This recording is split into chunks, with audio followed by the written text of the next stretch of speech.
Hello and welcome to week 13. If you check your syllabus, I actually made a change for this week. This week we're going to be going over a little bit more in Facebook. I'm going to go over Facebook ads, just an overview, Facebook groups, and I'm also going to give you guys some tips and tricks on salary, pricing, and contracts. So for those of you who might be going the entrepreneur route with social media marketing. I've changed this syllabus because I feel like these subjects are a little bit more important, especially for right now, and I think you can learn a lot more from them. So starting with Facebook ads, Facebook has I think you heard me in the Facebook lecture on actual Facebook. They have advertising called Blueprint. And there are people out there who are just Facebook ad strategists, and all they do is Facebook advertising only. And it works kind of like a sales marketing funnel, just like a different type of marketing platform, with email marketing or direct mail marketing, except it's on Facebook. And it's pretty in-depth and involved, so I'm just going to do a basic overview so that you guys kind of have a basic understanding of what Blueprint does. And then if you'd like, you can go into Facebook Blueprint. You can do the tutorials, and the sessions. It's all free. And then if you want the Blueprint actual certification, that's the part that you have to pay for. So you can teach yourself Blueprint, but if you want the certificate, you have to pay for that. I think right now they're doing a student discount because of COVID, but you'll have to double check on that. I haven't checked lately, so I'm not sure what the pricing is for that. So if you're going to set up in Facebook ads, or if you're managing different clients, there's a Facebook feature called the Business Manager tool. So instead of doing everything for your clients or the company you work for, say you work for a big company, Tri-City Hospital, you say you're a social media person there, instead of doing everything from your personal account and dealing with credit cards, because when there's advertising you have to deal with credit cards and payment, you can use the Business Manager tool. So this allows agencies and advertisers to centrally manage different permission levels for team members working on ad accounts or pages. You can stay more organized by having their own business assets and information all in one place. So here's kind of just a screenshot here of that. So why should you use Business Manager tool? If your business has a marketing team, so if there's several people involved, so if you work for a big company, if you manage assets, or I say credit card information, right? If you're a third-party agency or a vendor, independent contractor, if you need control over access and permissions, or if you need to keep your business more secure. So why Business Manager? You need more than one ad account. You need to request access to pages or ad accounts, and you need business level insights and reporting. So you do get a few more features there with your insights and analytics. So measurement. Facebook focuses on measuring the 3 core business outcome areas. We have your audience outcomes, and this helps you determine how to move forward with your advertising as well. So how many people did your ads reach? The frequency, did the ads reach the people you wanted to connect with, or was it outside of your demographic? Brand outcomes is number 2. Did the ads break through? Are they memorable? Did they generate brand awareness at all? And the third one is sales outcomes, which is, the most important part, because your ROI, what you want to do is make money, right? So did the ads drive purchases? Or did they result in sales, leads, or maybe app installations? So reach and frequency, here's a screenshot of kind of what that looks like. For measuring audience outcomes, you should focus on the metrics, reach and frequency in your ad reports. And again, you learn all of this stuff by going through the Blueprint tutorials. It's really great. I really highly recommend it for you guys if you want to get more into social media marketing. So here's the reach frequency columns here. The reach is the number of people who saw your ads at least one time, which is different from impressions, which may include multiple views. Frequency is the average number of times each person saw your ad. So make sure you understand the definitions here when you're looking up the information. Split testing. This is used a lot in different marketing applications. I know in the past I used this a lot with email marketing, but split testing is also called A/B testing, and it helps you understand different aspects of your ads and how they affect your campaign performance. So it lets you test different versions of your ads so you can see what works, and then you can build on that campaign or you can make changes moving forward. So each ad tested has one distinct difference called a variable, which could be your target audience, delivery optimization, placements, and creative. So an example of A/B testing in the past when I was doing email marketing, and maybe some of you guys have seen this, say you have a list of 10,000 recipients for email, but you don't know which subject line to use. Do you use subject line A or subject line B? So you take a small sample size of, say, 500 recipients out of your 10,000. You send 250 recipients subject A, and the other 250 recipients subject B. And based on the data you collect on the amount of opens and clicks, you'll see which subject line worked better. So if subject line B worked better, then you would send the remaining recipients, the 9,500, that subject line B. So same thing works with Facebook ads. You can create two different Facebook ads. Maybe the first line is different. Maybe it's the image that's different, right? Say you have two different images, you don't know which one will work best. So you use the same copy, two different images, A and B, and you realize, oh, A worked better, so then you continue with that image. Reporting. Facebook ads reporting allows advertisers to see how many online and offline conversions resulted from your ad. So a conversion occurs when a person takes an action that is valuable to your business. So this could be a purchase on a website. So if you have an e-commerce website, it can be installing your app, maybe viewing a specific page on your website, driving people to a page where they actually have to fill in contact information, or maybe downloading a free PDF. Or maybe it's a conversion is you have an event and you're selling tickets. How many tickets were sold? Online conversions, measuring the actions people take online after people see or engage with your ads. And offline conversions are measuring the number of transactions that occur in your physical retail store through other offline channels after people see or engage with your ads. So creating an ad. The first time you use Ads Manager, you'll choose which creation workflow to use, and Facebook walks you through these steps one by one, very user-friendly. So you have the guided creation, which is set and ad levels, including your audience, budget, and creative, so when you're finished, you have a complete campaign.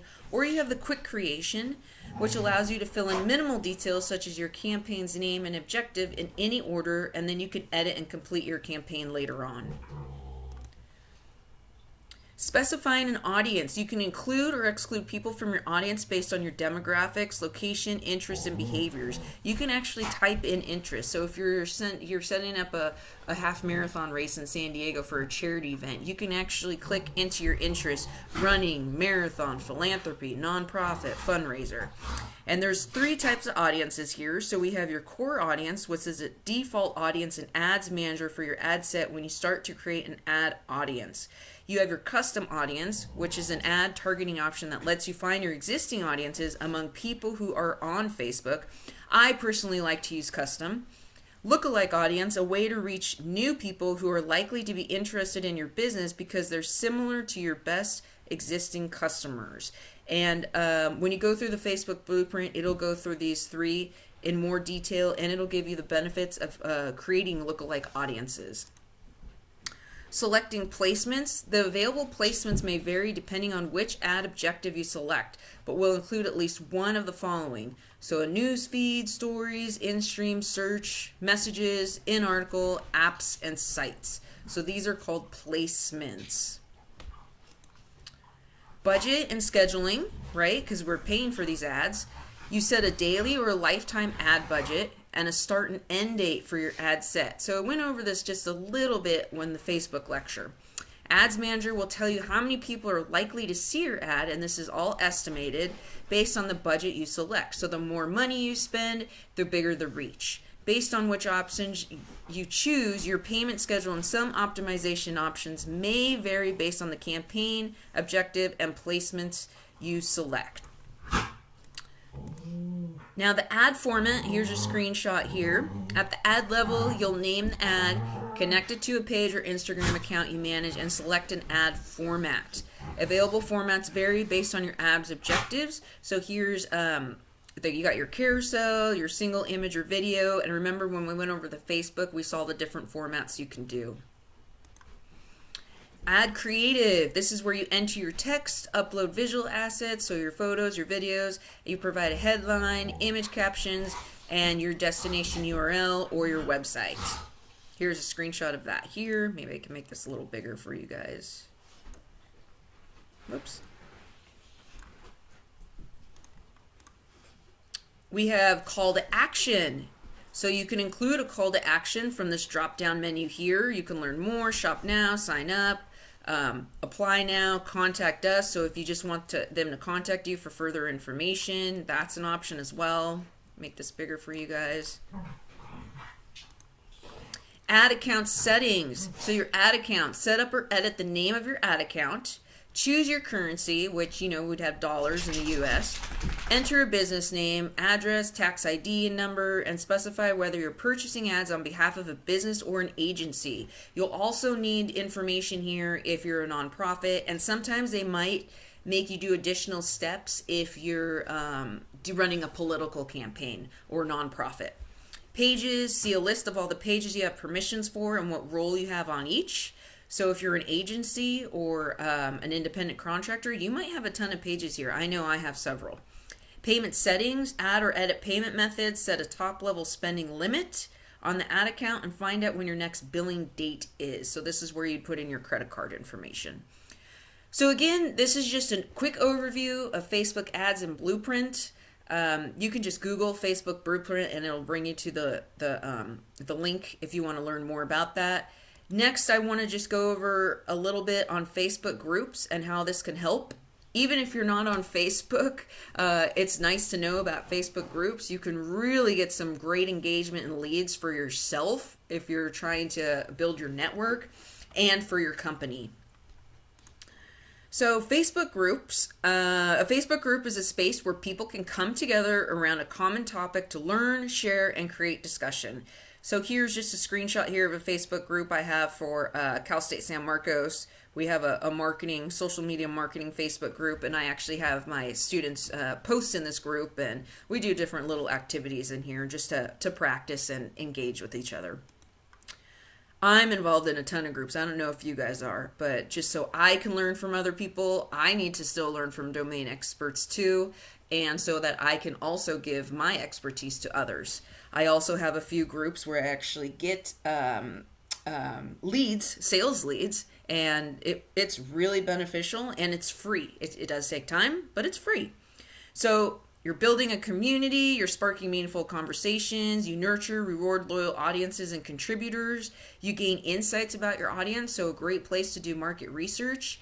You develop sources for stories and create content based on group discussions.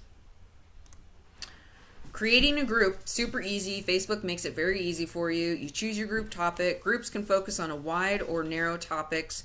Gardening is an example, which is a big topic, or maybe it's a one-time local event and you do a small topic for that. A group's name should explain the topic of the group, and by adding a description will ensure members are clear about its purchase. I can't tell you how annoying it is when someone asks me to join their group, there's no description, and I have no idea what the group is. Like, why would I want to join, right?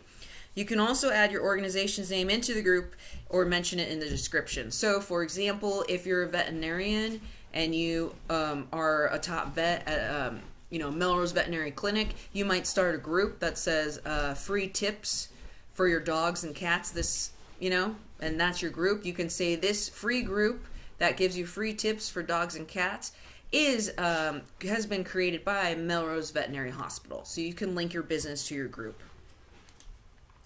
Privacy settings. So you have public, which is create an open dialogue about a common topic or interest. So maybe the group gardening is so big that it's public.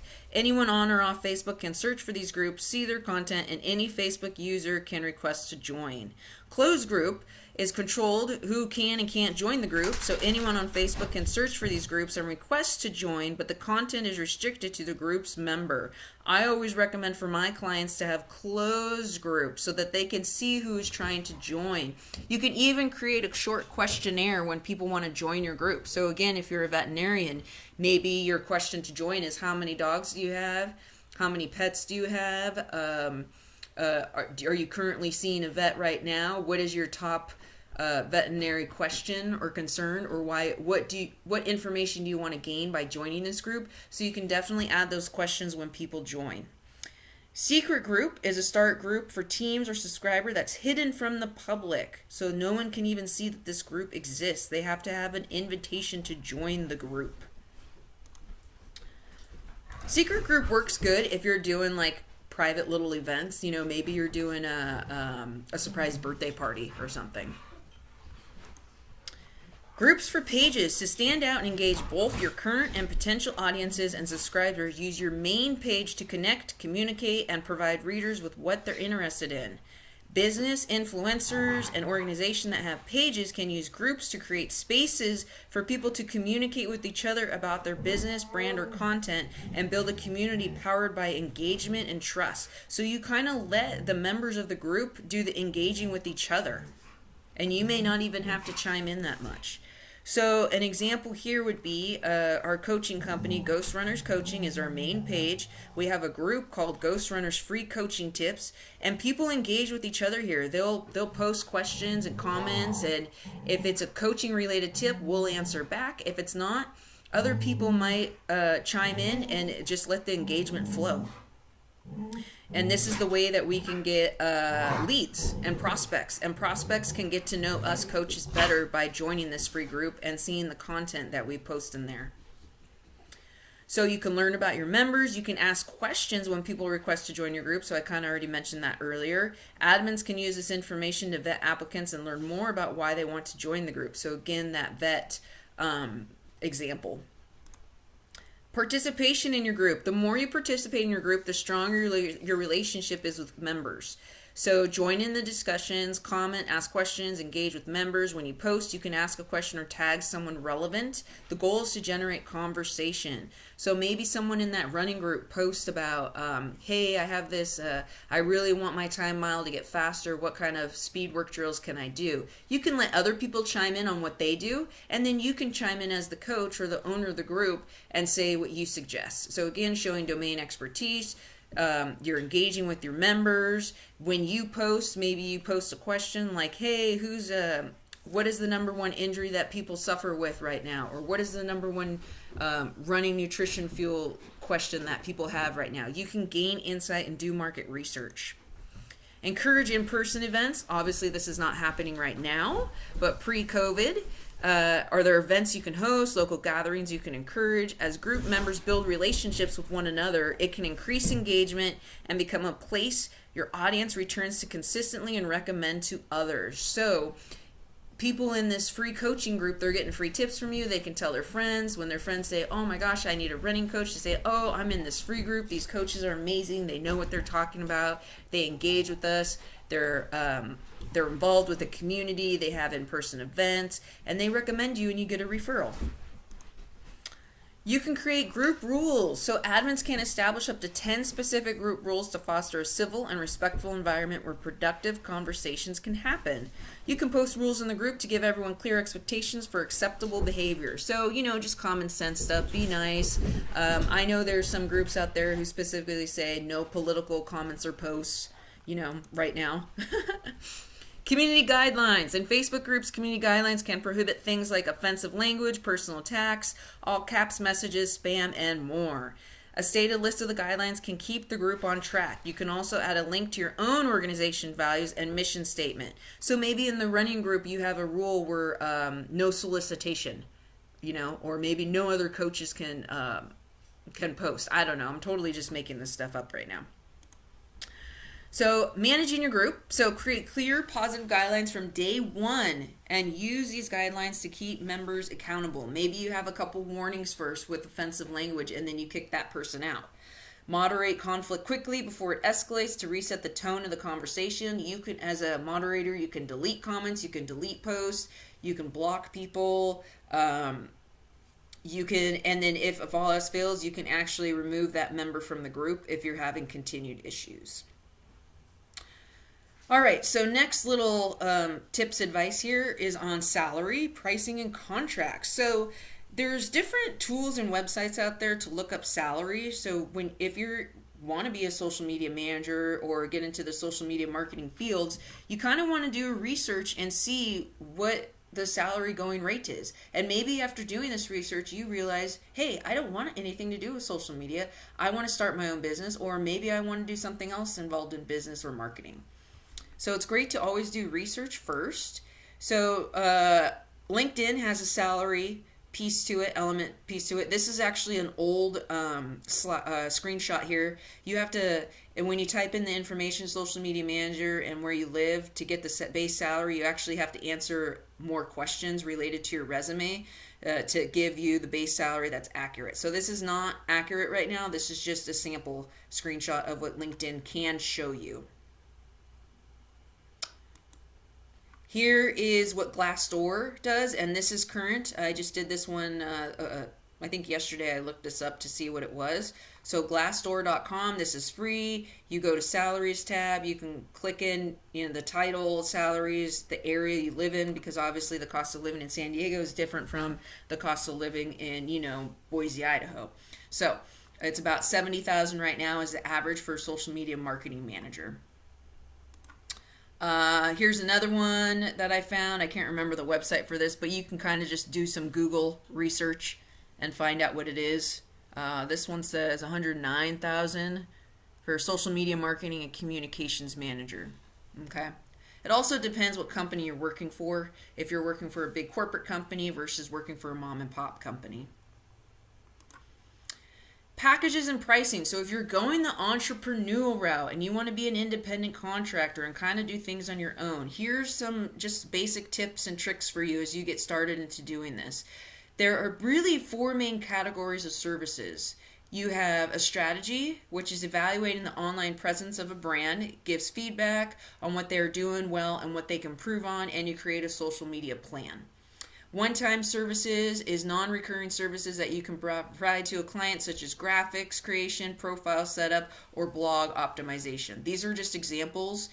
You can come up with your own. Maybe you hate doing blog optimization, so you leave it out. Hey, if you're an entrepreneur and you're doing your own business, you do what you want, right? And you do what you're good at. So how do you know what's which? Will you tell me what to do? So if a client or a prospect is coming to you, will you tell me what to do? That's strategy. Can you fix those things for me? That's a one-time service. Would you mind showing me? That's a training and a consultation. Don't do this for free, guys. Will you do it for me?